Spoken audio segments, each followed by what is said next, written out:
just your approach. I missed the first half of that, but approach, being here before, obviously, you know what you need to do. What is your approach this time around?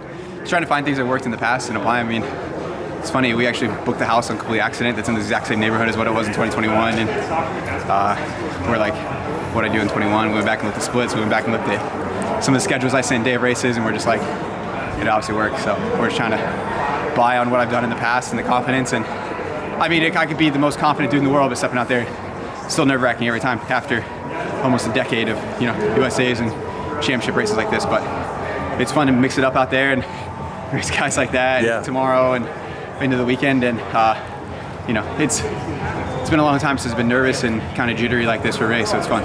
The goal for you, obviously, is to make the team. I mean, how do you think you get there? How do you have to manage the races to get there to compete at the level at which you need to compete at? I mean, just think kind of buying on that confidence, buying on that experience. And then, you never know how an 800 is going to go. You could have a race plan and 150 meters in, it's thrown out the window. You got to adapt and adjust. And I think for me, just running a clean race and being tough as nails over the last 250 and putting myself in there and, have confidence. I've done it before, so do it again.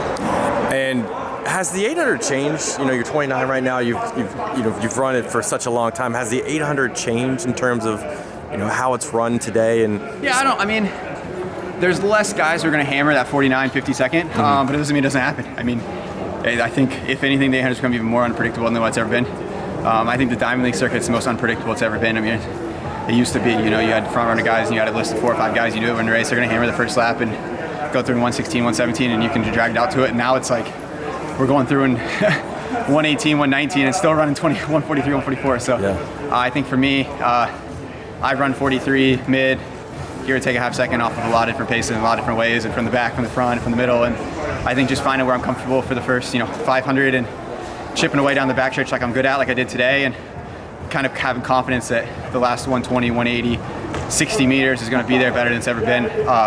I just got to trust it. It's going to be there. What's your go-to thing in Eugene to get ready for your races, to relax, anything? I mean, these meets I've learned over the years, like for me, it's putting an Airbnb up and putting my whole family in it. I mean, wife, kid, coach, massage, dad, everybody's in it. I mean, there's 6 of us staying in there with my kid, so it's so fun. We cooked dinner last night. We had my Cairo over that's working to meet, and it's just, for me, it's like I've done it so many times, and I live on a hotel in the circuit, and I eat restaurant food. So it's last night have homemade pasta and chicken on the grill, and tonight going home and having salmon on the grill, and kind of being able to give myself a couple hours in the evening. I love Eugene. I mean, my wife went here. I spent a lot of time here, and I know the place inside and out. And I've got my go-to places. And Saturday morning, I'm going to enjoy Addie's Diner breakfast and do that on the off day. But for me, this is about work, so it's about spend time with family. One last question. Akron guy. Yeah.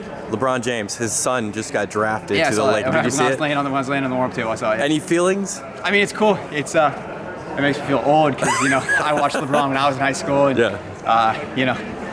it's some guys. I was talking to somebody the other day on the massage table. I was like, some guys that I watched play that was in high school with me are now superstars in the NBA. That I watched them in tournaments and stuff in Ohio. And so it makes me feel old to see. I was talking to like 2015 guys that I was, that's where I really broke onto.